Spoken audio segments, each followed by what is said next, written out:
Et parce qu'en ce moment, par exemple, où nous parlons de ce sujet très, très important, hyper important, la conservation de notre biodiversité, de nos forêts, ben, il se passe actuellement dans le parc de Virunga une des réserves naturelles les plus importantes au monde, en forêt et en biodiversité, un activisme armé qui met à mal cet écosystème, qui le détruit. Et cela n'a pas été décidé à Washington, à Paris, à Bruxelles ou à Londres. Ça a été décidé en Afrique, et plus précisément à Kigali.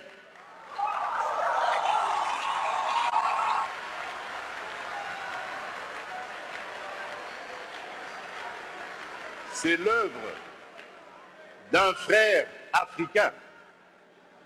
C'est pour vous dire que nous devons bannir l'hypocrisie qui est entre nous.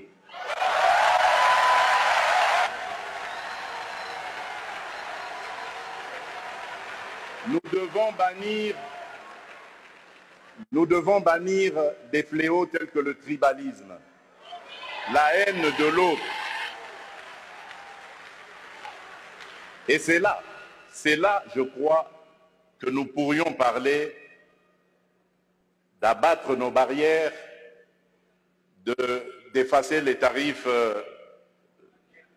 douaniers, etc.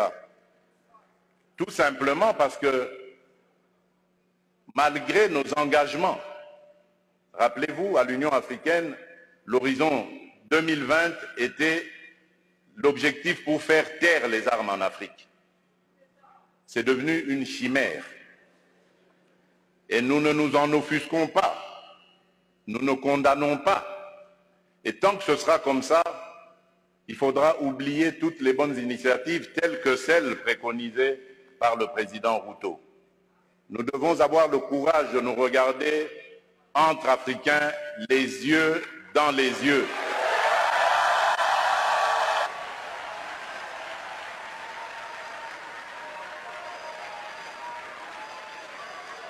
Et nous dire que on ne peut pas s'appeler frère et se poignarder dans le dos en même temps.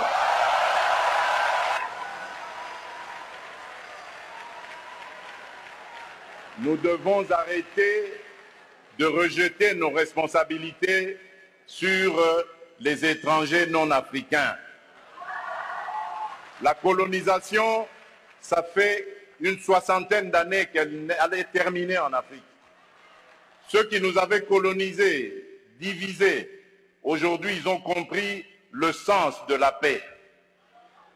J'en veux pour preuve la France et l'Allemagne, pour ne citer que ces deux pays, qui étaient les meilleurs ennemis dans le passé et qui sont les meilleurs amis aujourd'hui, le moteur de l'Union européenne. Tant que nous ne réfléchirons pas comme ça, eh bien ces gens-là, ces amis, ces partenaires à qui nous rejetons toujours la faute, ils continueront à nous prendre pour des irresponsables, ils ne nous respecteront jamais.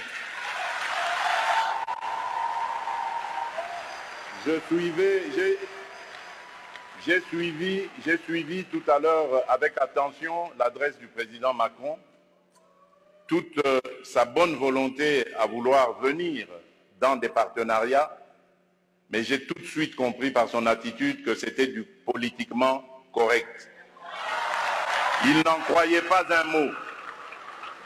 Non pas parce que lui est menteur, non, loin de là. Parce que nous ne sommes pas sérieux, et eux le savent.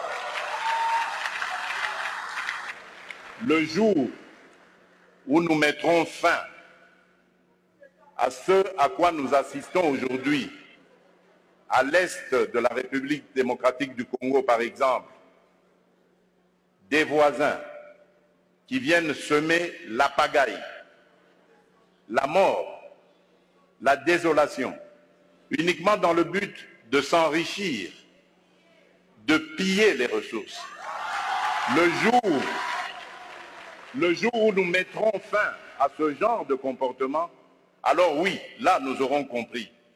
Parce que je suis désolé, en tant que président de la République démocratique du Congo et face à ce genre de choses, je ne suis pas tenté de construire des ponts, mais plutôt des murs pour sécuriser ma population.